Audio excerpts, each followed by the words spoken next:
Hello दोस्तों, आप सभी लोगों का स्वागत है हमारे YouTube चैनल पर। तो आज हम देखेंगे कक्षा 7 का गृह कौशल यूपी बोर्ड का पाठ 4। पाठ का नाम है रोग और उनसे बचाव।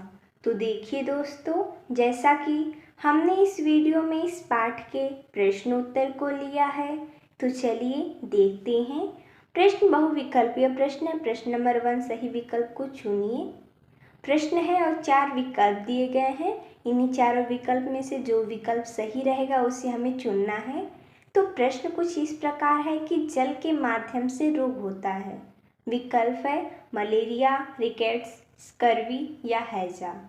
तो जो मलेरिया है वो मच्छरों के काटने से होता है, और रिकेट्स विटामिन डी की कमी से होता है, और स्कर्वी विटामिन सी की कमी से।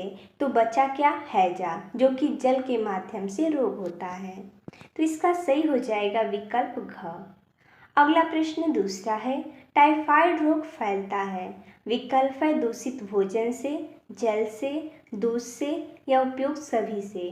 तो देखिए, जब हम जल पीते हैं तो हमें टाइफाइड रोग तो होता नहीं है, दूध भी पीने से नहीं होता है, लेकिन जब हम दूषित भोजन करते हैं तो हमें टाइफाइड हो जाता है।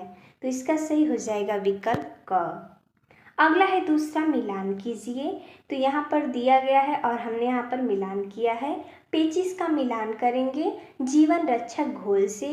15 अक्टूबर को विश्व हस्त प्रक्षालन यानी सफाई दिवस मनाया जाता है, और हैजा का मिलान कर देंगे मक्खी से। अगला प्रश्न तीसरा है, अति लघु उत्तरीय प्रश्न है। प्रश्न नंबर क है, अतिसार रोग किन कारणों से होता है? इसका उत्तर हो जाएगा अतिसार, जिसे हम डायरिया भी बोलते हैं, रोग भी दूषित जल एवं भोजन के सेवन से फैलता है।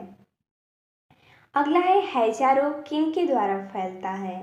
तो इसका उत्तर हो जाएगा हैजा रोग दूषित जल एवं भोजन के सेवन से फैलता है, और मक्खियाँ हैजा फैलाने में सबसे अधिक सहायता होती हैं, यानी कि ज़्यादातर मक्खियों से ही हैजा फैलता है। अगला प्रश्न है लघु उत्तरीय प्रश्न। प्रश्न नंबर क है, जीवन रक्षक घोल कैसे और कब बनाते हैं?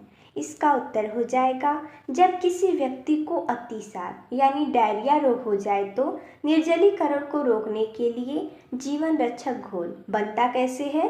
1 गिलास पानी में 1 चम्मच चीनी और 1 चुटकी नमक मिलाकर जीवन रक्षक घोल बनता है, एवं इलेक्ट्रॉल देना चाहिए। अगला प्रश्न तीसरा है, पेचिस रोग के लक्षण लिखिए। तो जैसा कि हमने यहाँ पर लिखा है, पतले दस्त के साथ आंव या खून आने की संभावना होती है, कभी कभी बुखार भी हो जाता है। अगला प्रश्न है दीर्घ उत्तरीय प्रश्न। प्रश्न नंबर क है, टाइफाइड रोग के क्या लक्षण हैं और उससे कैसे बचा जा सकता है?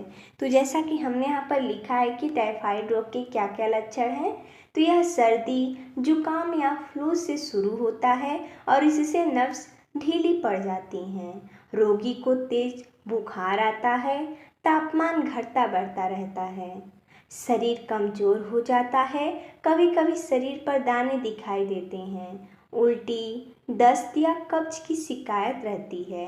ये सब टाइफाइड के लक्षण हैं, और हमने यहाँ पर उसके बचाव भी लिखे हैं। बचाव के उपाय, टाइफाइड से बचाव के लिए निम्न उपाय हैं। पहला, डॉक्टर से तुरंत परामर्श लें। रोगी को पूरा आराम और सफाई पर विशेष ध्यान दिया जाए। उबला पानी ठंडा करके दिया जाए।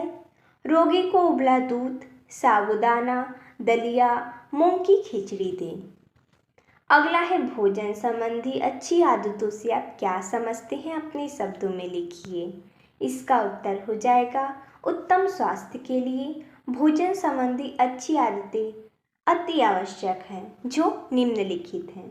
तो जैसा कि हमने यहाँ पर लिखा है, भोजन पौष्टिक व संतुलित हो, भोजन स्वच्छता से पकाया जाए, भोजन करने का स्थान एवं भोजन करने वाले दोनों को स्वच्छ होना चाहिए, भोजन को हमेशा चबा चबा कर धीरे धीरे खाना चाहिए, बासी भोजन नहीं करना चाहिए, आवश्यकता अनुसार ही भोजन अपनी थाली में लेना चाहिए, भूख लगने पर ही भोजन किया जाना चाहिए, भोजन करने से पूर्व हाथों को अच्छी तरह से धोना चाहिए, कम से कम 8 से 10 गिलास पानी प्रतिदिन पीना चाहिए।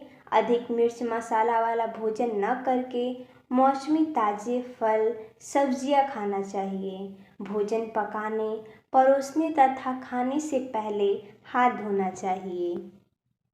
तो देखिए दोस्तों, जैसा कि हमने इस वीडियो में इस पाठ के प्रश्नोत्तर को देखा, तो मिलते हैं तब तक के लिए धन्यवाद दोस्तों।